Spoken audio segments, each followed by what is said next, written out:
I don't know if I made the worst decision of my life or the best decision of my life.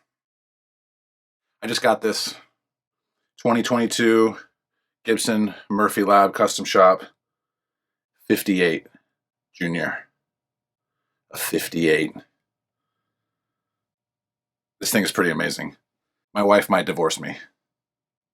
Not because of how much it cost, but because I've had this thing plugged into a cranked up Marshall for the last 3 days, and this guitar just wants to be loud.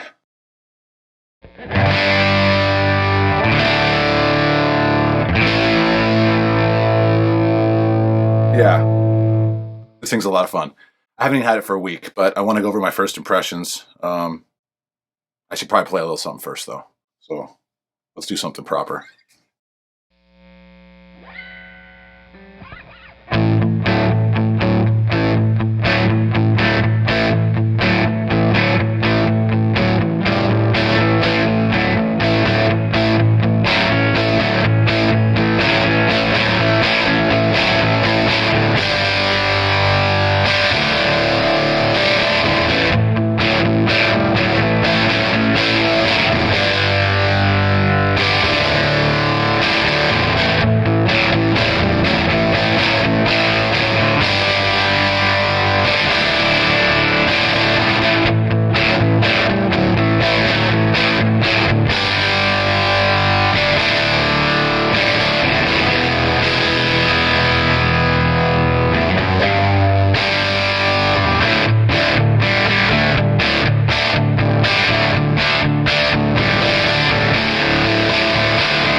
Yeah, it's a lot of fun.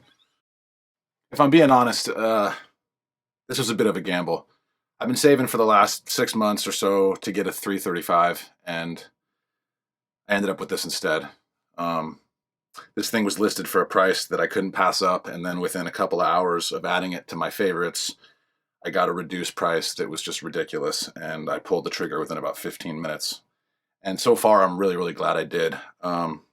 These things they're ridiculously expensive. I'll totally put it on the line.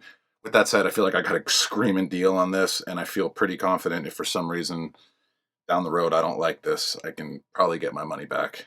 Um, but I don't really think I ever want to sell this. Um, I'm not a bridge pickup guy, and this thing is it's dynamite. There's just something simple about a junior. Everyone always talks about it. It's just one pickup, one volume, one tone pot, straight ahead, no frills. Um, as Greg Cox says, uh, it's more than you need and sometimes even more than you deserve. And speaking of Greg Koch, I feel like I really lucked out. After I bought this guitar, I did a little bit of research on the serial number, and I found out he demoed this exact guitar for Wildwood about 2 months before I bought it. So someone bought this new from Wildwood. I got it a couple months later after they traded it in with a couple other guitars for something obviously ridiculously expensive. So it's pretty cool to be able to own something that Greg played, even if he played it just for a few minutes. I love Greg Koch. He's such a savage. He's a killer player. He seems like the nicest guy in the world. And to top it all off, the guy's funny as all hell. So to be the custodian of something he touched is like extra special. Um, this thing is it like I said, it's a 58.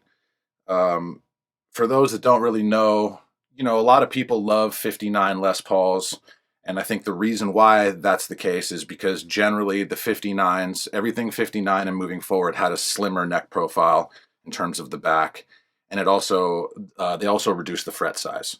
So a lot of people say fat 50s, slim 60s. That's definitely the case with this. This is a true 58. This has the fat neck profile on the back. It's got medium jumbo frets. I just love all that. I'm not into the slimmer necks anymore, and I definitely have always sort of liked jumbo frets. So this thing totally fits the bill in terms of what I like. It's a heavy aged. So for those that don't know, Murphy Lab has 4 stages of aging. They have what they call ultralight, which is the lowest, light, which is the middle light. They have heavy, and then they have ultra heavy. So this is the 3rd level of distress from Murphy, and it's pretty distressed. The back has a little bit of buckle wear here. The neck really only has, the only wear on the neck is really right down this edge right here. I don't know if you can see that. But the whole back of the neck is just cracked and chipped and pitted, and you can't feel any of it. I don't know how they do that. This is super smooth. It's crazy. The whole body is just checked unbelievably. I mean, it's just there's so much cracking going on here. It's ridiculous, and it's the big, fat, spread out cracks, not the real tight spiral cracks like you see from like a lot of guys who are doing aftermarket relic work. This looks like the real deal. I'm not even a bridge pickup guy. I'm mainly a neck pickup guy. So I was a little nervous when I ordered this thing. This pickup is fat. It's super articulate when you have it running into a high gain setup. The first thing I did with this when I got it was I plugged it into my 2-rock, and it sounded great. I was really excited. And then I plugged it into my Marshall, and that was pretty much it. I feel like something about this guitar, and I think just this style of guitar in general. I mean, people like to crank up juniors, and this thing is no exception to that rule. So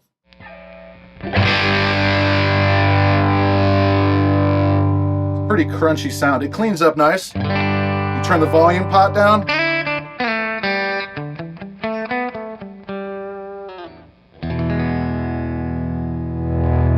When you get that volume going,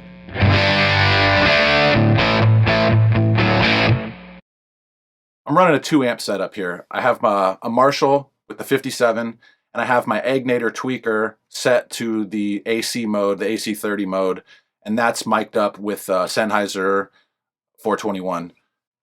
This is a fun setup, and basically what I do is I just pan one mic hard left and one mic hard right, and this just sort of gives you a nice stereo feel. It gets the guitars out of the middle and gives you a real fat sound. It almost sounds a little bit like, double-tracked guitars, but it's just, one signal split 2 ways. I love doing this. Just 2 different gain styles, sort of in 2 different ears. Just gives just enough character differentiation to give you a nice stereo spread. So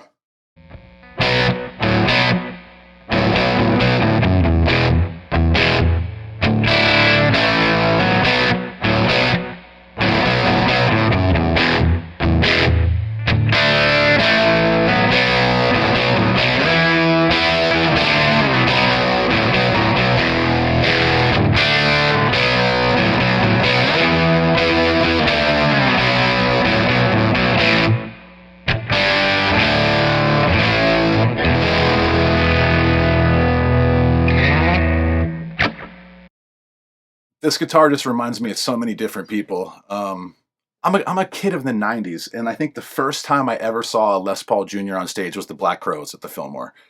This totally reminds me of that Black Crowes thing, like the...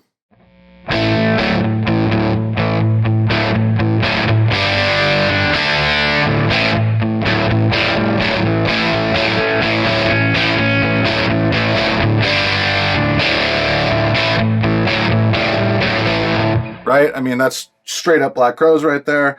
You know who else it reminds me a lot of? And this is, a lot of people, when they think of juniors, they don't think of Malcolm Young. And of course, Malcolm Young didn't play a junior, but he played that Gretsch that had the middle and the neck pickup removed, and it just had a bridge pickup. And so when I think of people that play in a bridge pickup only guitar, I totally think of Malcolm every time, just the jack, right?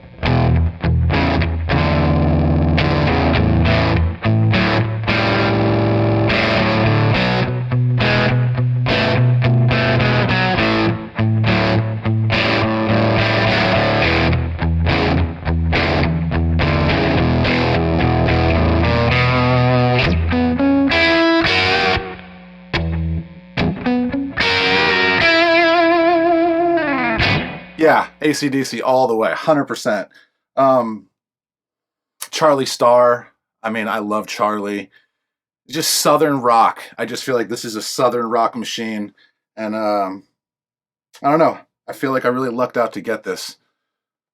You don't see a lot of Murphy Labs for sale in the TV yellow because everybody wants them. Um, you know, the one thing I gotta say is for a Murphy Lab, this is a no frills guitar. There's no binding. Um, there's nothing real fancy here. I gotta say, just the aging is perfect. I mean, if you watch this channel, you know I'm a relic guitar addict, and this thing is just nothing short of spectacular. I really feel like I lucked out, and I think I'm probably just going to give this guitar a forever home. I think that's what it deserves. So, it's also just going to be a real problem because look, I've been making music for, I don't know, 25 years, and I've really retained my hearing the whole time. And I think this thing is going to be a serious problem because this thing just needs to be cranked up.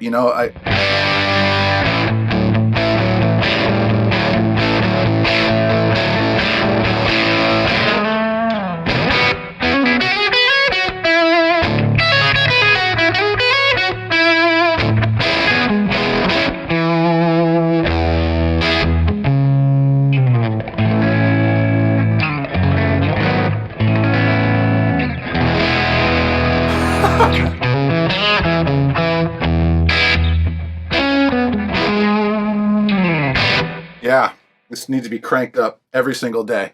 So, first impressions. I'm probably going to do a lot more videos on this. I have a 58 Strat relic as well, and so I'll probably do a Battle of the 58s video. Um, and I don't know. This thing will definitely be back on the channel soon. It's a beaut. I really lucked out. And Greg, you're a legend for playing this thing. Thanks again for watching, guys. If you're liking the content, shoot me a like and a subscribe. I really appreciate it. Helps the channel out, and I'll do a little play out for you here.